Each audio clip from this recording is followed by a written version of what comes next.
When you think about the people who build an ancient empire, your mind probably jumps to generals and kings, right? The political power players. But what if the most important leaders, the real architects of the kingdom, weren't warriors at all? What if they were priests? Let's dig into this incredible blueprint for a kingdom, where the temple, not the palace, was the real center of power. No, really, just take a second. Who pops into your head?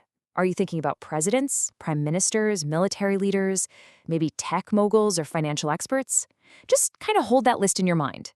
Okay, now look at this. It's a pretty stark contrast, right? The biblical book of Chronicles is supposed to be all about King David's kingdom. But when it gets to the leadership, it barely talks about the guys on the left, the generals and royal council we'd expect. Instead, it zooms in on the people on the right. We're talking musicians, gatekeepers, priests, and temple staff. So, what gives? Why this strange focus? That is the puzzle we are going to solve today. So, here's our game plan. We'll look at why the author focused on these specific leaders. Then we'll get into David's master plan for the temple. We'll break down the absolutely massive scale of the workforce, check out the genius scheduling system that made it all run, and finally, we'll see what this all tells us about what a kingdom should really care about. All right, first up, a different kind of leader. See, the author, who we call the chronicler, isn't just writing a history report about David's greatest military hits. He's got a much bigger goal. He's trying to show how Israel is meant to work as the kingdom of God. And for a job like that, well, you need a very different kind of leadership team. And he is not subtle about it. He dedicates a huge chunk of his book, 5 whole chapters, just to laying out the nitty-gritty organizational chart of these spiritual leaders. This isn't a side note. For the chronicler, this is the main event. Now, let's get to David's blueprints. This is so cool, because it wasn't just about gathering gold and lumber to build a fancy building. No, David was architecting the human side of things. He wasn't just designing a temple. He was designing an entire society that revolved around worship. And the key to understanding this is one Hebrew word, avoda. It basically means work or service or labor. And for one specific tribe, the Levites, their whole job description, their very identity, was their avoda. But the kind of work they were doing was about to get a massive upgrade. See, before there was a permanent temple, the Levites' avodah was pretty much all manual labor. They were the roadies, literally hauling the portable tabernacle around the desert, setting it up, tearing it down. But once you get a permanent stone building, well, the whole game changes. Their roles got way more specialized. They started working hand in hand with the priests, doing skilled jobs like baking sacred bread, managing the lamp oil, and serving as security for holy objects. They went from movers to skilled technicians. So, just how big was this workforce we're talking about? This is where the numbers start to get a little bit mind-blowing. Let's break down the Levites.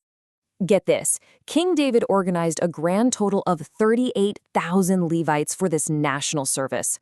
38,000. I mean, that's bigger than many armies both then and now. This wasn't some small church committee. This was a full-blown national mobilization. And here's how that massive number breaks down. The biggest chunk, a whopping 24,000, were dedicated to the day-to-day temple service. Then you had 6,000 who were officers and judges out in the nation. 4,000 were basically a high-level security force. And then, my personal favorite, 4,000 were professional musicians. Just try to imagine that for a second. A standing national orchestra and choir of 4,000 people on the payroll, ready to go. Incredible. Okay, so you have 38,000 people. How in the world do you manage that many schedules and make sure the temple is running 24/7 all year long?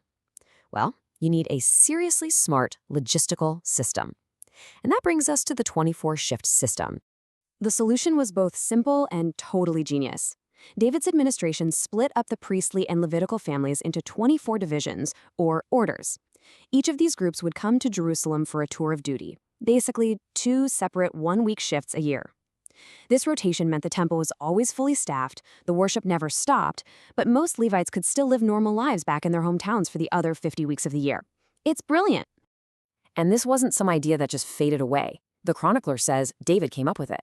By the time the chronicler was actually writing, hundreds of years later, it was a well-oiled machine. And it was still going strong centuries after that in the 1st century. We even see it mentioned in the New Testament.